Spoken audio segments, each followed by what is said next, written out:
Imagine England in 1381, not the England of storybooks, but a realm simmering with discontent. A tyrannical poll tax, the third in as many years, becomes the spark.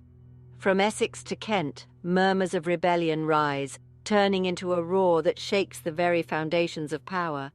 This wasn't just a protest, it was an eruption of frustration against an oppressive system. Led by figures like Wat Tyler and John Ball, commoners fueled by desperation and a thirst for fairness marched on London. Their numbers swelled, their demands clear. An end to unfair taxes and an end to serfdom. The Tower of London, a symbol of royal might, is stormed. The Archbishop of Canterbury, seen as complicit in the people's suffering, meets a grim end. For a few fleeting days, the established order teeters on the brink.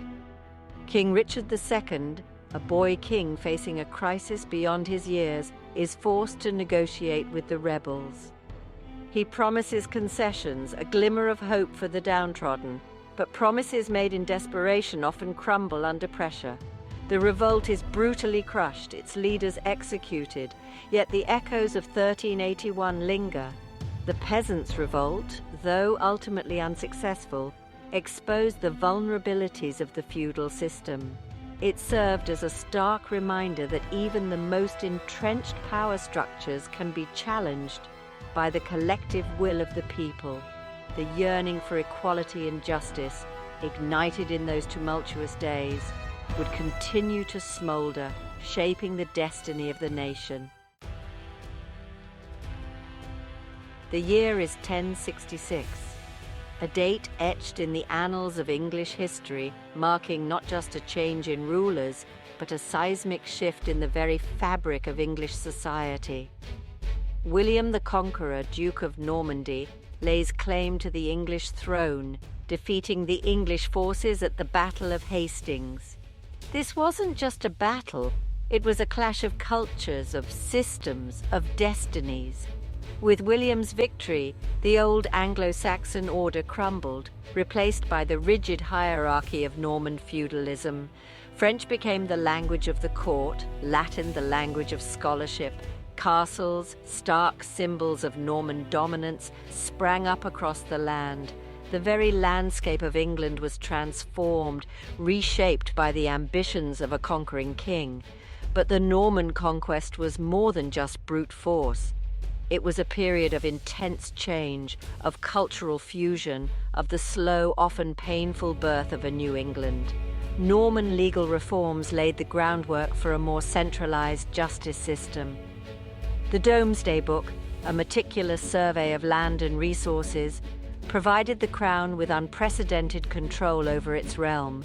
The Norman conquest, while undeniably brutal, laid the foundation for a more unified, powerful England. It set in motion a chain of events that would shape the nation's destiny, leading to the development of a distinct English identity forged in the crucible of conquest and consolidation. Fast forward to 1215. England is in turmoil. King John, an unpopular ruler known for his cruelty and tyrannical rule, faces a rebellion from his own barons. They demand a check on his absolute power, a guarantee of their rights and liberties. This demand, born out of desperation and fueled by a yearning for justice, culminates in a pivotal moment in English history, the signing of Magna Carta. Magna Carta, meaning Great Charter, was a document unlike any other. It established the principle that even the king was subject to the law, not above it. It guaranteed certain basic rights to free men, including the right to a fair trial and protection from arbitrary arrest. Though seemingly limited in scope at the time, Magna Carta planted the seeds of liberty, of individual rights, in English soil. The impact of Magna Carta was not immediate. It was challenged, reinterpreted, and even ignored by subsequent kings. Yet its principles, like dormant seeds, waited for the right conditions to flourish. It became a beacon for future generations, a symbol of resistance against tyranny. Magna Carta, though born out of political expediency, evolved into a cornerstone of English law and identity. It established the concept of limited government, of individual rights protected by law. This landmark document, a testament to the enduring human desire for freedom and justice, continues to resonate in legal and political systems across the globe. The 16th century dawns, and with it comes a wind of change, a religious and political earthquake that would reshape the landscape of Europe and have a profound impact on England, the Reformation. It began with Martin Luther's challenge to the Catholic Church's authority, a challenge that resonated far beyond the confines of Wittenberg, Germany. In England, the Reformation would take on a unique character, driven by political expediency as much as by religious zeal. Enter Henry VIII, a king obsessed with securing his legacy and siring a male heir. When the Pope refused to annul his marriage to Catherine of Aragon, Henry took a drastic step. He broke away from the Roman Catholic Church, declaring himself the supreme head of the Church of England. This act, driven by personal ambition, had far-reaching consequences. England was plunged into religious turmoil.